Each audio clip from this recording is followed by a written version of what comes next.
Okay, so I think apart from the mall, I don't believe I've ever done a part 3 for like any kind of franchise out there. Kind of interesting, huh? Okay. Heading into more modern territory, Wes Craven's new Nightmare. I did know that this movie was going to be presented differently than the previous six, but I was like, how exactly can you do that? And how the heck is Nancy in this movie again? Well, she isn't exactly, because the actor who played Nancy is really playing herself in this movie. And how this movie truly is set in the real world, but manages to incorporate Freddy. But you've also got Wes Craven acting himself, Robert Englund acting as himself, and then they bring back the guy who played Nancy's father, who I was amazed to learn is actually still alive, although I think the original Nightmare on Elm Street came out in, like, what was it, 84, 82, and this came out in 94, so it wasn't an insanely long amount of time, but I felt that guy looked pretty old, so it was very interesting to see him come back. I could do all that stuff, and then all the parallels you've got between this, the supposedly made-up reality of the previous six movies, and then how Freddy is able to integrate himself into this, just like that was spooky and just smart all at the same time. Just whoa, Wes Craven really knows what he's doing. Yeah, like I feel the same way for him that a lot of people wanted me to feel like for John Carpenter. Now, if you like his movies, hey, go right ahead and like them. But me, I just have never really clicked with John Carpenter's movies, and I've seen a good amount of them and have tried, people. I've tried, yeah. So that's all I can say about that, and just I got engaged with this movie. Found it to be creative, very spooky, and I really enjoyed it. I do feel like it was a little longer than it needed to be, but it's a lot harder to find things that I feel like they could have left out for this movie, so yeah, there you go. Like, I'm sure that I did have a couple of nitpicks with it, but that's probably literally all they were, nitpicks. Just, this was just a brilliant, fun-out movie, in my opinion. 4.5. Yeah. Now, I don't know if I personally call this the best of the originals, but I do think critique, I have to put it, like, at least in the top two, because this was just a brilliant piece of work, and it was nice to see how, what's her face, Heather's child was able to matter a lot in here and actually do some good stuff against Freddy, although I think that ton scene was a little over the top, even though it was creepy, yeah. So yeah, brilliant work on James Wes Craven. Yeah, I was gonna say James Cameron. What? Right. So that finishes the original Nightmare on Elm Street movies. Now moving on to a Freddy vs. Jason. I was real apprehensive going into this because, given how this movie isn't in the Nightmare on Elm Street set, but is in the Friday the 13th set, I didn't feel like that boded that well with me, and even though I did have a couple of Friday the 13th movies that I liked when I first saw them, bits of the second one, the sixth one, the remake, and amazingly Jason X, looking back, I don't think I'm going to really enjoy rewatching them. Heck, the one I'm most likely to rewatch is Jason X, which is the least Friday the 13th like out of all of them, so I was like, I really am not hoping that, I can actually break a trend with this, and maybe, just maybe, I can find a Friday the 13th movie that I truly like!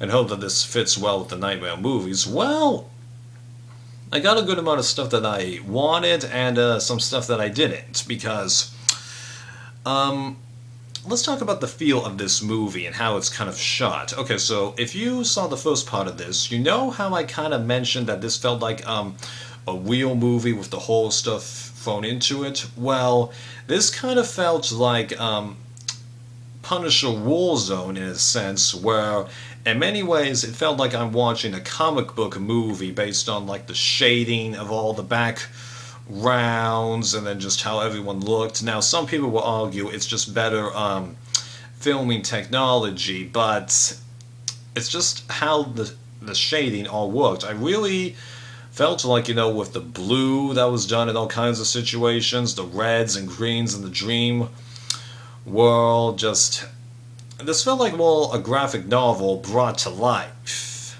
Okay, now that wasn't entirely bad because it did add a little bit of a different feel for a different kind of movie.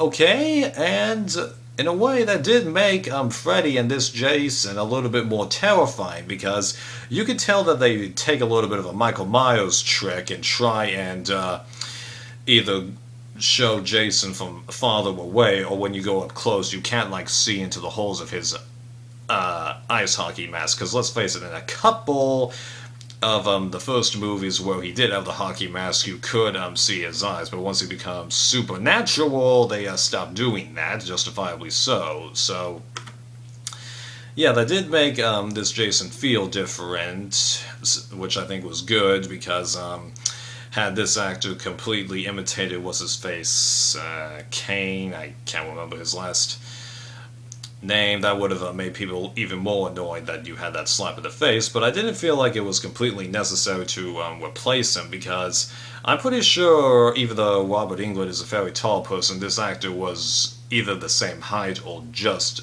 a tiny bit higher than Englund was, and since Jason's more bulky, wouldn't that have worked? Yeah, because it's like the comparison of me and my brother. Now, my brother, he's a couple of inches shorter than me, but he actually has a lot more bulkier bits to him. Me, I'm all limbs. Even though I'm a little bit taller than him, so it makes me look even more tall. Yeah. What's odd, though, was that we were thinking when we were younger that eventually he would pass me, but I'm starting to think that won't happen. Interesting. Right. So I got that out of the way. And then, how the characters that the human characters are behaving in here, they act differently than they do in either of the franchises, because they're given the impression that the culture on Elm Street has changed, which has made it so that Freddy can't haunt them anymore, but I don't know if I totally buy that explanation, because they're like, oh, you just don't feel for Freddy anymore? He's a dream entity. He can do all kinds of things to them, and if they can't fear him, you can't kill them? Right, and then how, though, talking about Jason as if he's not exactly a matter of the past, you just get the idea that they actually fully know his mythology? Now, to be fair, a fair amount of the Friday the 13th movies did have, people spreading the legend of Jason, okay? But they actually know for real that that's Jason? Just, I don't know, people. Yeah. So it was a bit odd for them to be doing that, but I must admit, though, I was impressed with quite a lot that they were able to do in here, because the time that we got with the main protagonist, I feel like that was kind of justified. They did kind of rush the relationships, but I didn't feel like we were missing as much for the personality issues that I did in a couple of the early Nightmare movies, and the scenes where each of them get introduced to each mythological character, and when they start arriving up, I gotta admit, I did get spooked, go, ooh, that's clever, and then chuckle quite a few times, because yeah, I did want to see Jason and or Freddy do some carnage for quite a bit there, and then the fights between Jason and Freddy, I did like them, even though my biggest complaint with them is also one of the things that I didn't like about it. The tone of the fight changes almost every time the dominant person, is in charge, because when Freddy is totally whooping Jason's butt, we're laughing and going, yeah, awesome, but then when Jason is beating Freddy to a pulp, you're like, ooh, that hurt, I find that interesting, and I'll be honest, I was pulling for Freddy, okay, come on, but if you've seen my other videos, I'm sure you saw that coming, yeah. And then like how the human people were able to deal with both of them simultaneously. That was actually pretty creative. Although I wish I could remember how Freddy actually ended. Oh no, he was pulled into the real world like what happened in the first one. Okay, never mind. They're fine in that regard. Yeah. So that was good to see, and I do like the filmmaker's decision to not have a true winner to this fight, because you can assume that Jason ends up winning because he's walking out with Freddy's head, and even though Freddy winks, you go, what can he do? But I felt like that was probably the right thing to do, because let's face it, it's definitely easier to defeat Freddy than it is to defeat Jason, because they kind of have it set in this movie that there's a precedent, mainly exploited by the first 6 and maybe one other movie. Pull Freddy into the real world and then do to him what you would do to really anyone else. Yeah. But as for Jason, how do you defeat him? Because, like, he always seems to be revived quite a bit easy, so yeah. Although the makers of the movie did mention that they were originally going for a little bit of a different ending, like, well, they both, Freddy and Jason, ended up in hell, and I think that might have been a better route, but they ran out of, like, special effects money, so definitely the right decision to not have a true winner, but maybe that could have been done just a little better, yeah. Right. So even though I do have complaints with it, I do think it was a very creative idea. It doesn't necessarily fit that well into either series, so it's probably better to treat it as its own entity. And you can definitely tell that Robert Englund, was aging, because I do get the feeling that stunt devils or special effects were done for a good amount of his scenes, even though I'm sure that rarely ever back in those days or before was the actual actor doing most of their stunts. I could be wrong on that, I don't know much about stunt making, yeah. So, I'd say 4 out of 5 for a first viewing, but I get the idea if I watch it, I'm not going to like it as much as I go through it, yeah. So it's probably in the lower half, I think, yeah. You guys can figure that out. I'll probably figure it out after I finish this. Okay, so now moving on to the remake, which was actually the very first Nightmare on Elm Street movie I saw, and I think quite possibly the very first slasher movie I ever saw, so I'm sure you can guess that I was definitely looking forward to this. And when I rewatched it again, I found that I could appreciate the what's the term, homages, or just paying respects to previous movies in the franchise, and the differences that they chose to go in here, and I found myself having a good ride with this movie, because I wouldn't necessarily call this a remake. I call it, more like a reimagining, kind of like the relationship that Maleficent with Angelina Jolie has to the original Sleeping Beauty.